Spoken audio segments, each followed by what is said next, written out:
Have you been struggling to stay positive? There's been some things, right?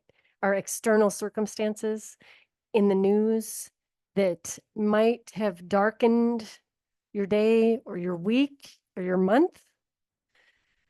Well, I'm here to help talk about how no matter what happens outside of us, how we can be more positive. And this is a lot about what we can do with our brains on purpose and create a better answer and a more positive outcome for ourselves. There are a number of things that we can do. So I'm going to start with 3 ways that you can consider something to be more positive. If you're having a bad day, or that one thing happened that took you right off your center, and now you're just stewing in negativity, let's talk about it. So the first thing you can do when you notice that, oh crap, this thing happened, and now I'm completely moody and triggered by everything, and just can't seem to find my center. So stop, drop, and rest, of course, is one of my answers. And this one is to reframe. So let's do some what ifs. What if that thing that happened so that you don't have to experience something worse? Reframe. Let's say you had a test, you're in school, you had a test, you got a bad grade. Well, that sucks. But if you reframe it in the fact that now I know what I'm missing and what to study more, you give yourself a trajectory to improve the situation.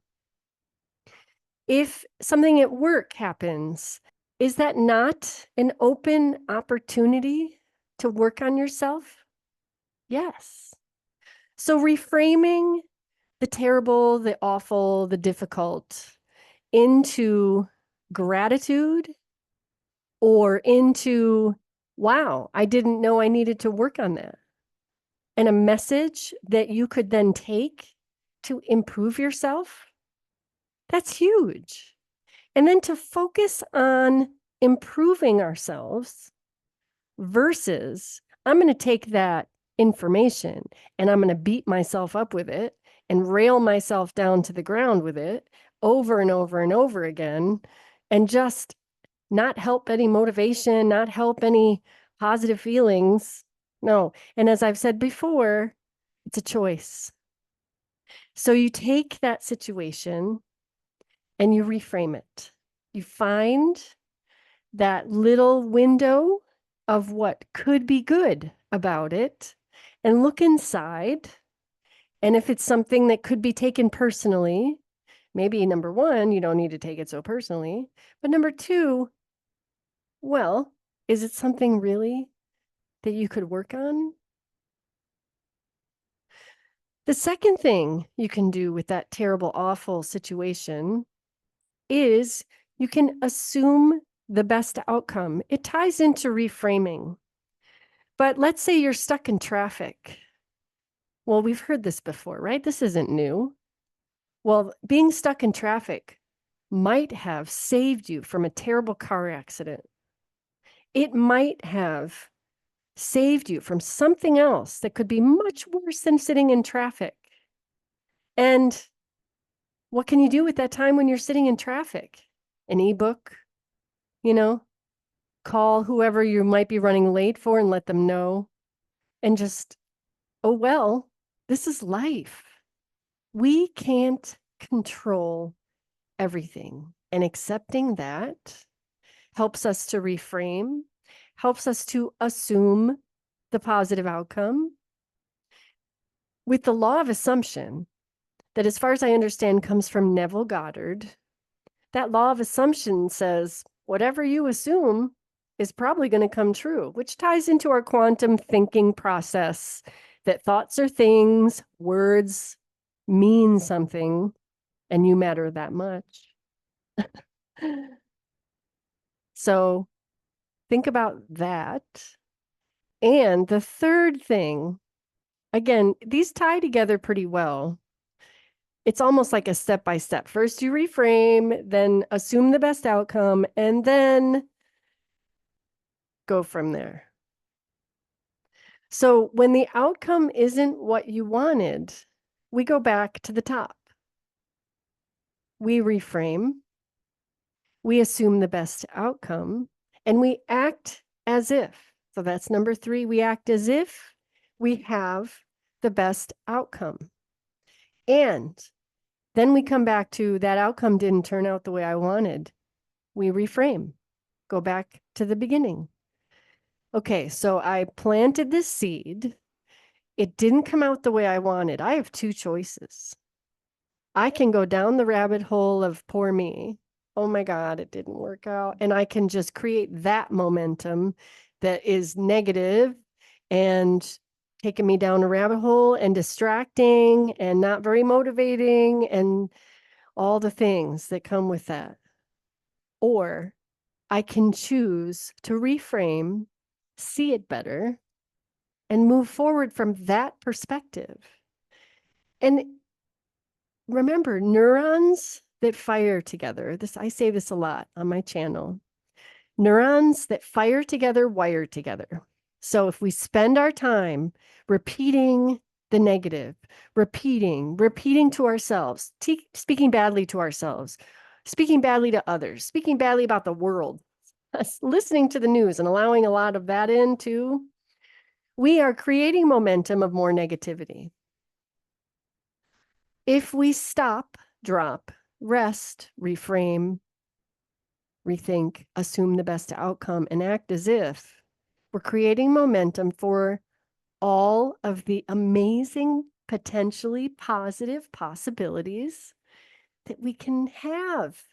Because I think the most important thing here to remember when we can go down a rabbit hole and get stuck in this rabbit hole of negativity, we forget every decision is one of a million possibilities.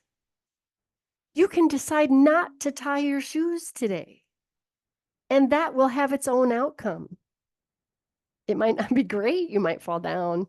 You might not. You might take your laces off, and you might love it. You might, what if on the positive end. What if everything you ever dreamed of is possible? What if all the momentum that you put in toward this one thing that you love to do, and you really want that to become a thing for you, whatever that means, a big piece of your life, and you go, that's never going to happen. That's never going to happen. Well, if thoughts are things, and if we're telling ourselves things and our subconscious doesn't know the difference, that's not going to help you to be more positive as a person. Again, the things I talk about in this channel as your joy activation coach is heart-brain coherence. That's the result of happiness. So as we reframe, as we go through this process over and over again, we create that heart-brain coherence and we can be happy, even though things aren't exactly the way we want.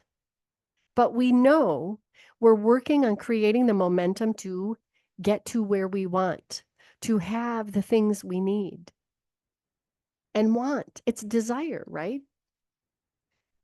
And the anxiety is about what we get or we don't get. Fred Newman is a philosopher who helped found the East Side Institute. And he talks about anxiety as it's what we think we're getting or what we think we're not getting. Well, if we reframe to a place where we're getting, no matter what, we're getting something positive, no matter what, just that kind of reframing can reduce the anxiety. And then imagining the awesome possibilities in all of these potential directions we can go, you end up in a really great place. So, are you pushing against walls, mud? Well, maybe stop pushing too. Stop, drop, and rest. Take a minute. Let your intuition guide, look within, and find your answers for your next steps. The more we're able to trust ourselves, the happier we can be, at least from my personal experience. Are you disconnected from your intuition? The answer is to get quiet. It's a practice to start asking yourself questions. And one of my favorite things to do is ask myself a question before I go to sleep. And a lot of times in the morning, I have the answer when I wake up. That was one of the first clues about how powerful intuition is that I personally had. Many, many times I would wake up with the exact answer that I needed. And it would be like easy. And if we could strive for ease in life, isn't that just the chill way to have this, with positivity, with all the possibilities, to know that everything is always working out for you, right? And with that quote that comes from Abraham Hicks and her rampages, and I love them. Abraham Hicks, who is channeled by Esther Hicks, also says, timing is none of our business. And what that means is that we put things in momentum. We know what momentum is. You start a movement and that movement carries, and the more energy it gets, the more force it has, and the longer it may continue to go. And that momentum exists in energy in us and our doings and our beings. And so being attentive to that energy and knowing that momentum, and knowing that if we are, I knew this in my 20s, this was this odd intuitive thing that came to me in my 20s, is that we're going on this trajectory and we want to shift, make a change. I think this is what's happening, to be honest, in our consciousness right now. Things are working on a shift, working to change, and that momentum is pushing it the same direction forward. And that resistance of that change takes effort and practice and intention to follow through on that change. And then the momentum eventually follows that direction as you work your way into that change. But it's gradual. And that's physics.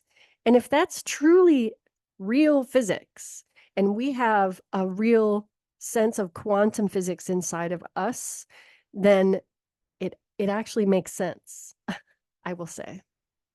Anyway, so I hope this helped today.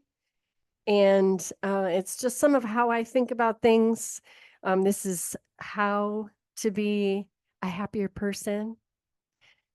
And I'd love to hear in the comments if you try some of this and it works for you. I'd love to hear from you how this helps or doesn't. And let's keep the conversation going. If you like my content, please subscribe, share, like, and hit that notification button so you know when I produce a new video, which is daily.